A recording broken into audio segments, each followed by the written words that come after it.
warahmatullahi wabarakatuh. Alhamdulillahirabbil alamin. Wabihi nasta'in. Wa ala asrofil anbiya'i wal mursalin. Wa ala alihi wa sahbihi ajma'in. Amma ba'du. Yang saya hormati Ibu Raras Hafidah Sari selaku dosen pengampu mata kuliah Bahasa Indonesia kelas komputerisasi akuntansi 2A.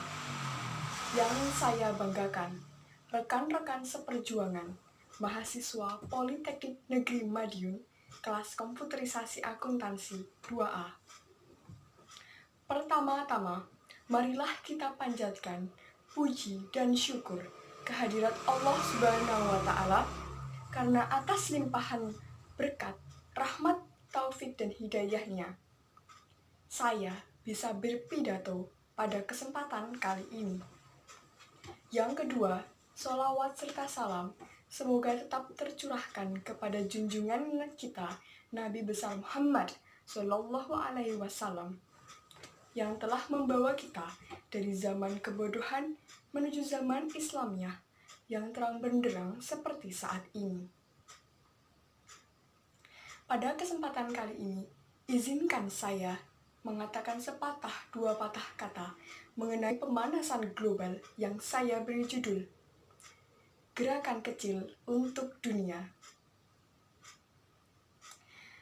Seperti yang telah kita ketahui, pemanasan global adalah suatu proses meningkatnya suhu rata-rata di atmosfer, laut, dan daratan bumi.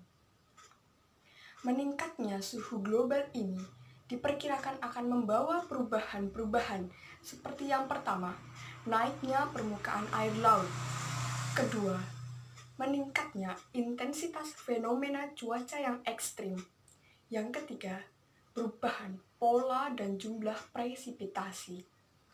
Hal ini saya kutip dari informasi NASA yang diberitakan Fox News pada tanggal 31 Agustus 2007. Peningkatan suhu global ini disebabkan oleh emisi gas-gas rumah kaca dan aktivitas manusia. Dalam Kamus Besar Bahasa Indonesia, emisi berarti pancaran, sedangkan gas rumah kaca berarti gas dalam atmosfer yang menjebak panas, seperti karbon dioksida, nitrogen oksida, metana, klorofluorklorida, dan gas lainnya. Senyawa-senyawa ini ditemukan secara masif pada saat dimulainya zaman revolusi industri sekitar tahun 1800-an. Manusia melakukan pembakaran bahan bakar fosil dalam jumlah yang besar, seperti minyak bumi dan batu bara, dalam aktivitas pabrik yang menyebabkan meningkatnya kadar karbon dioksida di atmosfer. Rekan-rekan yang saya banggakan, bumi kita dilindungi oleh atmosfer. Di dalam atmosfer terdapat lapisan ozon yang berfungsi pada siang hari melindungi kita dari panas dan kuatnya sinar matahari. Di malam hari menangkap radiasi inframerah atau panas dari permukaan bumi dan menjaga kita dari dinginnya malam. Lapisan ozon ini bisa rusak jika terkena gas rumah kaca. Salah satunya adalah klorofluorklorida. Gas ini biasanya ditemukan di mesin-mesin pendingin seperti AC dan kulkas. Jika gas ini tetap di dalam mesin, maka aman. Tapi jika di luar mesin, gas ini akan berjalan menuju lapisan atmosfer dan lapisan ozon, sehingga menyebabkan lapisan ozon akan menipis dan berlubang jika dibiarkan.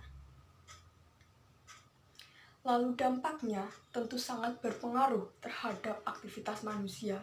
Yang pertama adalah meningkatnya suhu bumi sekitar 4 derajat Celcius, sehingga menyebabkan curah hujan akan menurun sekitar 20-40%. Yang kedua, kekeringan akan meningkat sebesar 20% dan akan mempengaruhi menurunnya jumlah produksi peternakan, gandum, dan biji-bijian, sehingga akan berpengaruh juga pada merosotnya impor agrikultur. Yang ketiga, meningkatnya suhu global ini akan menyebabkan mencairnya bongkahan es di kutub. Sehingga dengan mencairnya bongkahan es itu akan menaikkan permukaan air laut. Jika permukaan air laut terus menaik, maka kapasitas air bersih di sungai akan terancam. Karena apa? Air bersih di sungai, di mana didapatkan dari air tawar, akan bercampur dengan air asin dari laut. Hal ini akan menyebabkan rusaknya pohon-pohon yang ada di hutan atau yang dialiri oleh sungai tersebut. Dan jika dibiarkan, akan membawa akibat yang berkelanjutan terhadap meningkatnya karbon dioksida di atmosfer. Rekan-rekan seperjuangan, hal apa yang dilakukan dunia?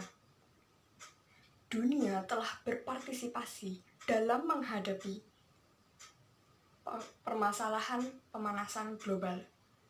Yang pertama, diterbitkannya IPCC.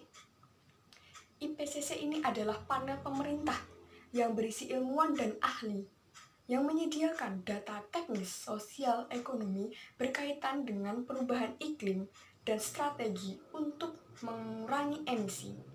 IPCC ini dilahirkan oleh dua organisasi PBB, yaitu WMO dan UNEP, sekitar tahun 1988. Lalu yang kedua, ada Protokol Kyoto. Protokol Kyoto adalah perjanjian internasional yang dimaksudkan menurunkan emisi gas rumah kaca.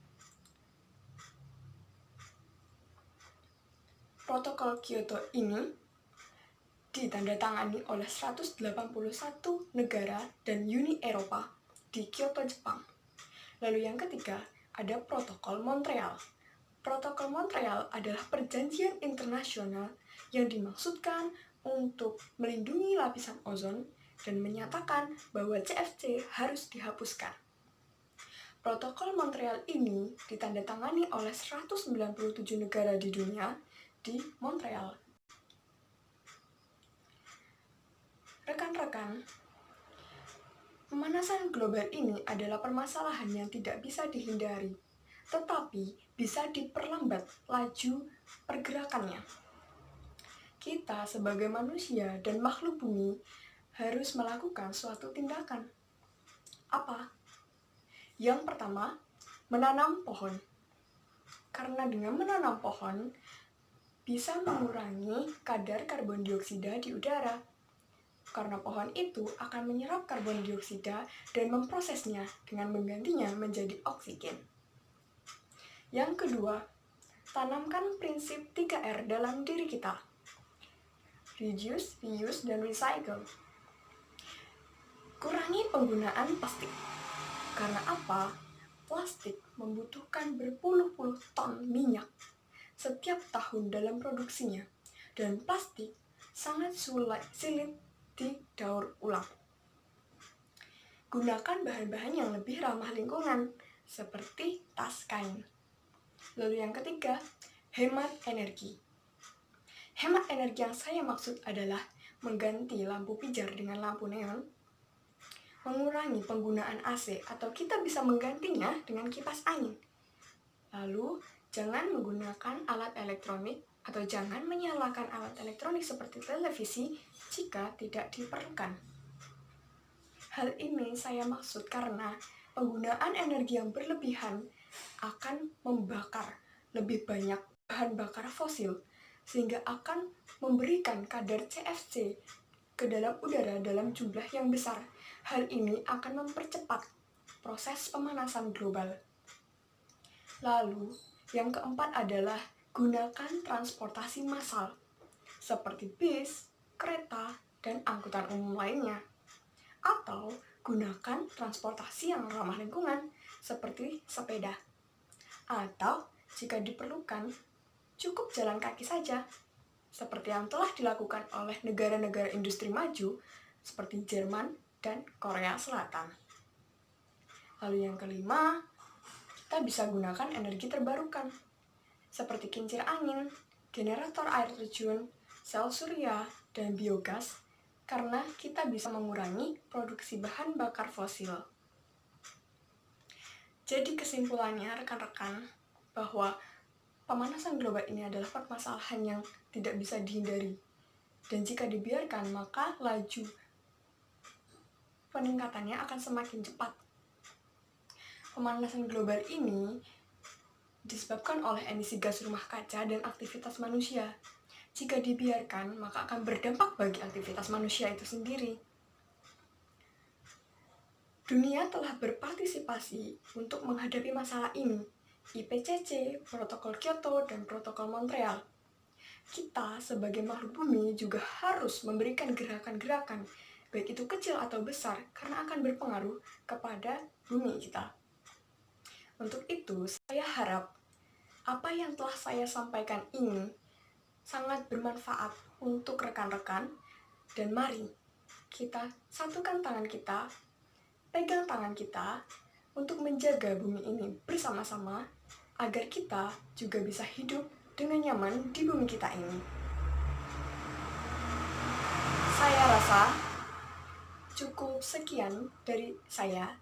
Apabila terdapat kesalahan-kesalahan, saya mohon maaf. Terima kasih atas perhatiannya. Akhir kata, wabillahi taufik wal hidayah. Wassalamualaikum warahmatullahi wabarakatuh.